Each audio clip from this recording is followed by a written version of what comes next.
Hey everyone, Big John here, and it is time for day 2 of our Disney Advent Storybook calendar.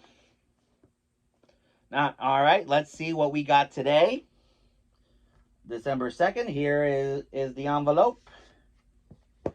And let's open up and let's see what book we're going to read today. Again, this is a great way to count down to Christmas, especially if you have little ones. So if you have little ones, make sure you watch this with them. Let's see what we got. Ooh, Onward. Now, I haven't seen the full movie yet. So, let's venture in, shall we? Onward. In a world where magic had been replaced by technology, Ian Lightfoot was a shy teenage elf. Okay, so it's elf, so it's Christmas. An elf, so it's Christmas time. So it kind of makes sense. A teenage elf who lived with his mom, brother Barley, and their pet dragon Blazy. Ian and Barley's dad had passed away when the boys were very young. Ian missed his dad every day and wished he could talk to him. Today was Ian's 16th birthday, and his mom Laurel had a surprise for him. Ian and Barley's dad had left a special gift for them, which was only to be opened when both the boys had turned 16.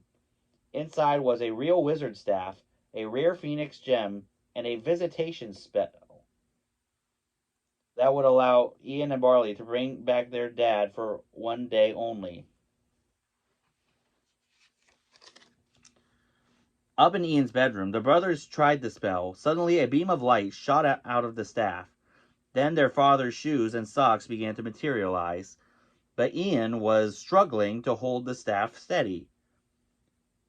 Barley tried to help, but the gem exploded. They thought the spell had failed until they heard something rustling in the closet. It was their dad, but only his bottom half. His legs staggered around, and Ian was upset to see his father's confusion.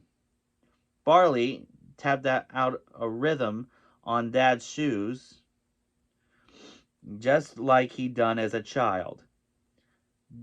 Dad tapped his foot in reply, then placed his foot on Ian's.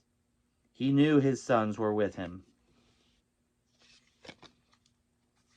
Now, Ian and Barley had to find another phoenix gem to retry the spell before sunset.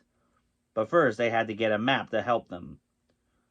"We'll start at the place where all quests begin," said Barley confidently.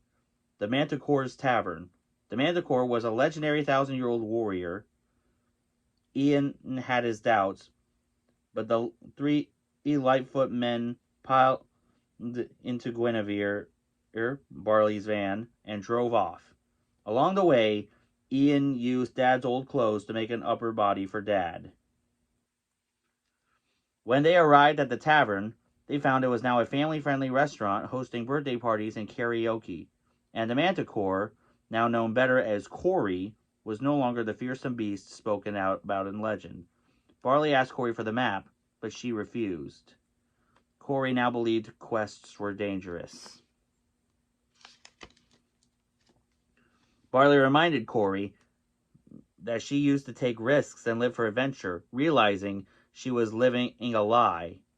The Manticore cried out, "What have I become?" Then she blew fire around the tavern, burning everything modern. Suddenly, a flaming wooden beam started falling toward Dad. Using the staff, Ian was able to use a levitation spell and save him. On a menu, which was based on the original map, Barley found a clue that led to Raven's Point, so they jumped into Guinevere.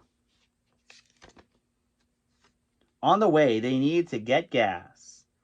As Ian was filling up the van, he heard Dewdrop, the leader of the motorcycle club of tough-talking sprites called Pixie Dusters, arguing with Barley. Then Dad accidentally bumped into the Pixie Dusters' motorbikes, and they fell over. The sprites were furious. Ian, Barley, and Dad jumped into Guinevere and managed to get away. However, they were soon pulled over by the police. Ian used a disguise spell to cloak himself and Barley in an image of Officer Bronco, their mom's boyfriend. But the spell came with a rule. If Ian lied, a part of the disguise would disappear. The plan worked until one of the officers called Barley a screw-up.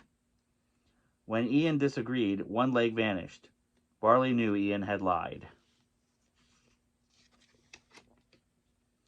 Having gotten away from the police, Ian tried to explain that he didn't think his brother was a screw-up, but Barley knew magic didn't lie. Barley turned on the music in the van and got out. I don't know how any of this stuff works, exclaimed Ian. All I know is that everything we've done tonight has gone wrong. It's gone wrong because you won't listen to me, replied Barley. Suddenly, Dad started dancing to the vibrations of the music. He strutted over to the boys and got them dancing too. With the tension broken, Barley said he wanted a chance to prove himself, and Ian agreed to do things his way.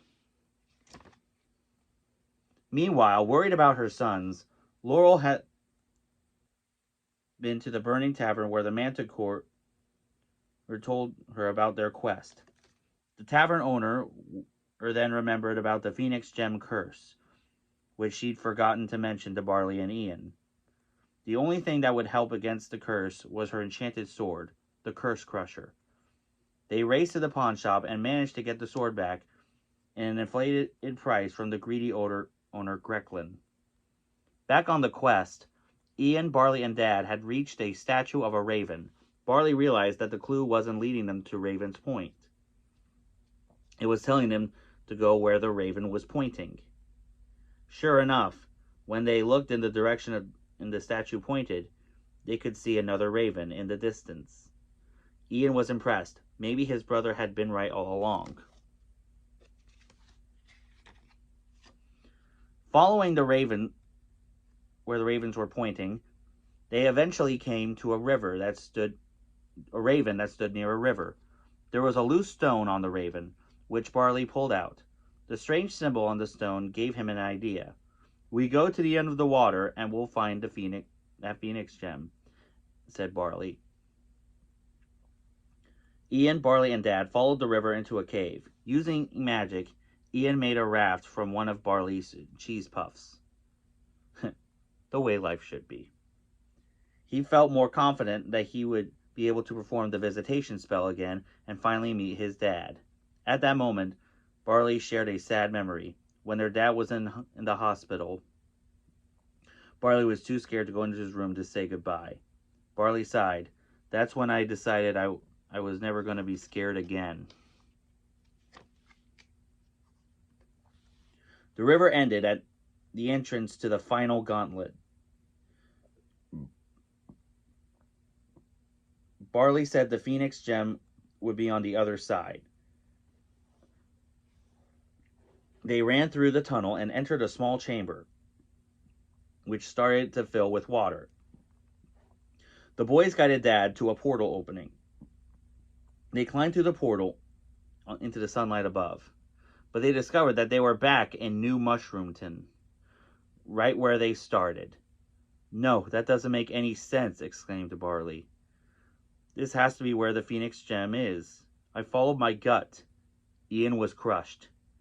He trusted his brother, and it had got him nowhere. Ian walked away with Dad, leaving Barley alone. Ian sat on a cliff as the sun began to set and pulled out a list of the things he wanted to do with his father. He was about to scribble them all out when Ian realized something. He'd already done them all, not with Dad, but with Barley. He thought about all the times during his life that his brother had encouraged him, had fun with him, and helped him become a better person. Barley had always been there for Ian. Now Ian would return the favor. In the meantime, Barley noticed that the stone from the raven statue fit perfectly in the old fountain. It opened up, and a hidden chamber revealed the Phoenix gem. Ian returned the help, but suddenly a smoky mist poured out of the fountain. It was the curse. The fire-breathing beast stomped toward Barley. Run! He shouted to Ian and Dad. Just then, a dark shape swooped down from the sky. It was the Manticore, wielding the Curse Crusher, with Laurel riding on her back.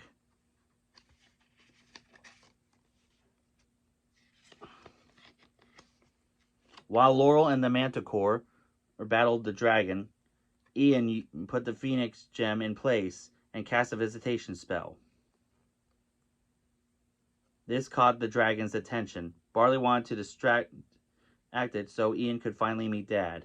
No, exclaimed Ian. You say goodbye.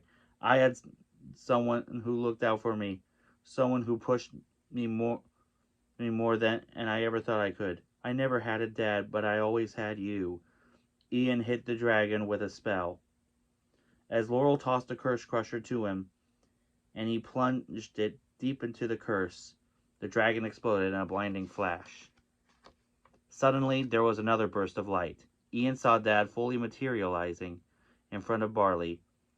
Tears filled Ian's eyes as Barley and Dad talked. When the sun set, Dad hugged Barley and then disappeared. Barley told his brother how proud Dad was of Ian. Ian smiled. Well, I owe an awful lot of that to you. He kind of said that too, said Barley. Oh, and he told me to give you this. Barley gave his brother a big hug. The quest had changed the Lightfoot family. Each of them had discovered things about themselves they hadn't known before. The experience of seeing Dad return, even briefly, had brought the family closer together than ever. No matter what has to come, they would always have each other to lean on. Another great story, and I can't wait to find out which one it's going to be tomorrow in the Advent Storybook calendar. As always, if you have any questions on how to do Disney for people with disabilities, let me know in the comments. I'll make sure it gets into a future video. If you haven't subscribed here yet to the Big John Network, what in the Walt Disney World are you waiting for? And ding the bell for notifications so you never miss a second of the fun. And until next time, may the mouse be with you.